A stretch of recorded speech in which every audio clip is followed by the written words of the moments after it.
Hi, the Home Service Pro here. Today I'm going to show you how to change out the expansion tank on a boiler. I got a call from a customer. Their house was down to 40 degrees and their boiler was out on low water. Let's get right after it. So this is the boiler that's giving us trouble. As you can see on the display, it's telling me that the boiler has low water.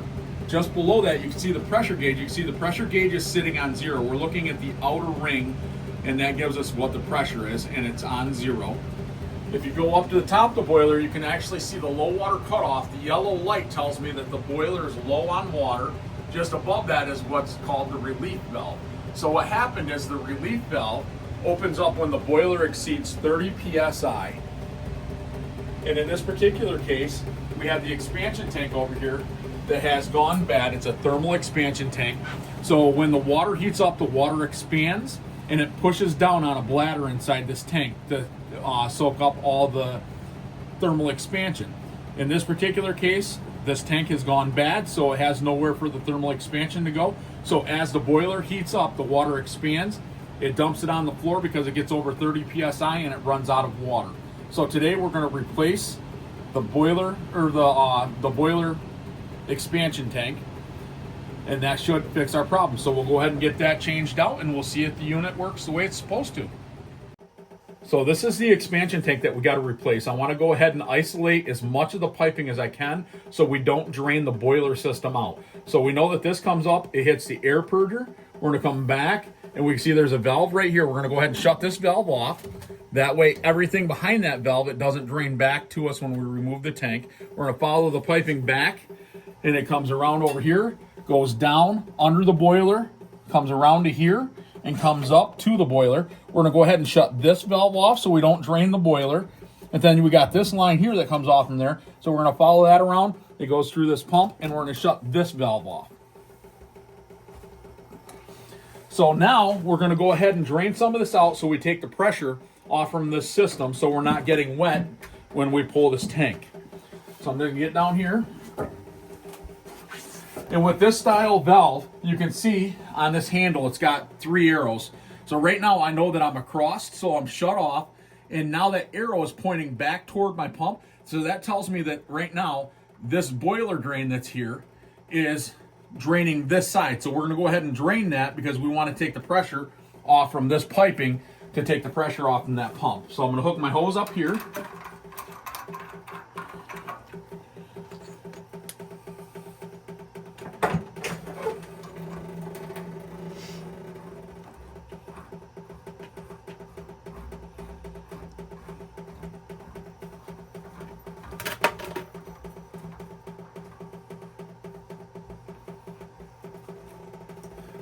And I'm going to go ahead and open this up just to take the pressure off the system.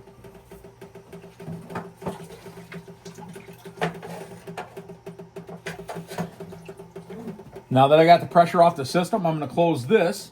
And we have that same kind of handle here with the same valve here. I'm going to double check it by putting my hose here and draining it there as well to make sure we have all the pressure off from that. Because if you don't take the pressure off the system, if that diaphragm inside that pump or inside the tank is still good at all, it will, when you unscrew this, the water that's in here will blow out at you like a geyser. You'll get everything completely soaking wet. And a lot of times, if the boiler has been running at all prior to this, the water in that boiler can be super hot.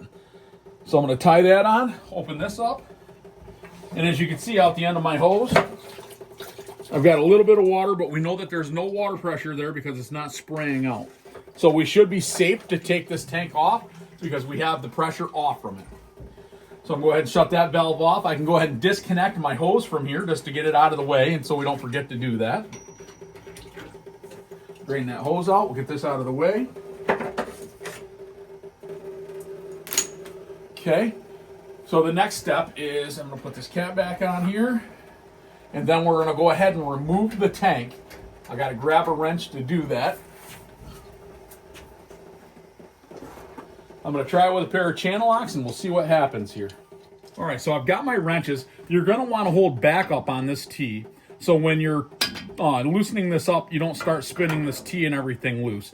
So we're going to go ahead and get our wrench on here like this to hold back up. Right there. Get my channel locks on here. Let's see if we can get this thing to break loose. There we go. Once you get it off a couple of turns, you can grab that by hand and turn it off by hand. Now just keep into consideration that this tank is going to be full of water, and so it's going to be fairly heavy. So when you're turning this off, when it does come loose, it's going to want to drop. So don't get your hands down here underneath and get your hands pinched on this pipe. You want to hold it off to the side and just be prepared, because some water may come out of the top of this tank when it does drop. And I'm going to take this right over. I'm going to set it over on this drain so it can drain out once it pops loose here.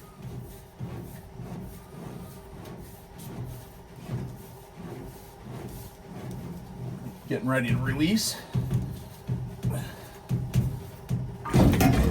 Oh yeah. Yeah, this thing's completely full of water. This should be completely empty at this point when it's off like that. And it should be very light because there shouldn't be any water in it at all.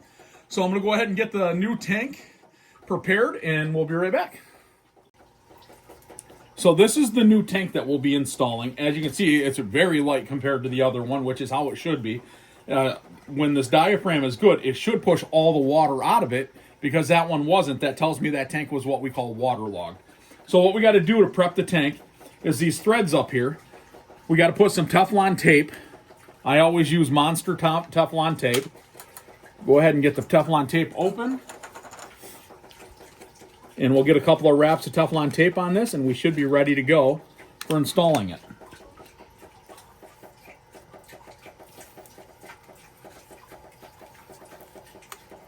I always do about 3 wraps. Then I pop it off, and then I always just take my fingers and just squeeze down and turn it like you're tightening it down. That kind of packs the Teflon tape into the threads. Now we're going to bring it up and retighten it on where we removed the old one. And we're just going to get it as tight as we possibly can by hand before we get the wrenches on it.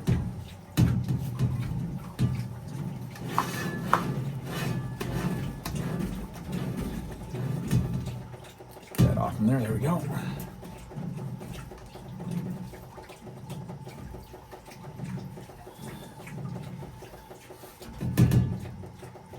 All right, now we're just going to get the wrenches on it. We're just going to give it just a little bit more. We don't need, it doesn't need to be super tight, because again, we're running at about 30 psi on the maximum.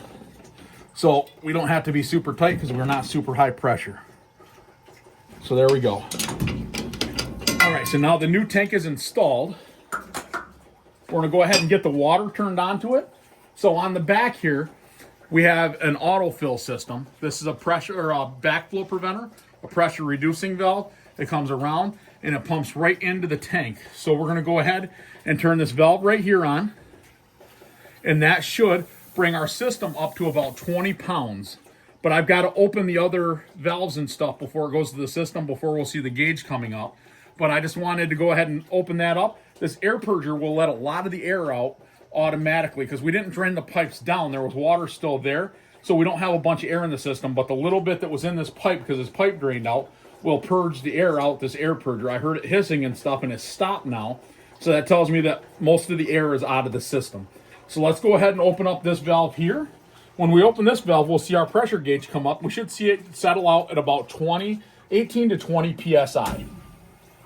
It'll take just a minute, and there we go. And now if you look at that pressure gauge, that's gone up, and it's sitting right about 20 pounds right there. So now we're going to go ahead and open up the other valves that we had closed. We had this valve closed.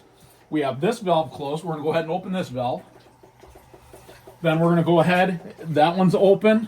This one back here is the only other valve that we had closed. We're going to go ahead and open this valve. Now that all the valves are open, we're going to go ahead and power the boiler back up. I got to hit this switch over here.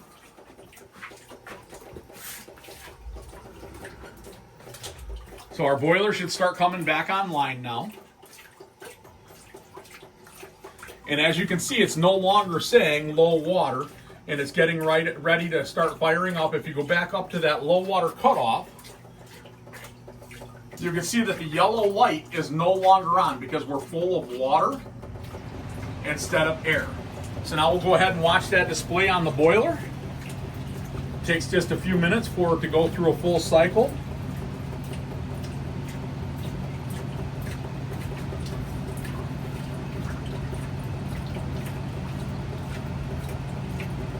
On the display there, the top of you can see it kind of looks like a water heater inside that display, and on top of it, it's got a fan.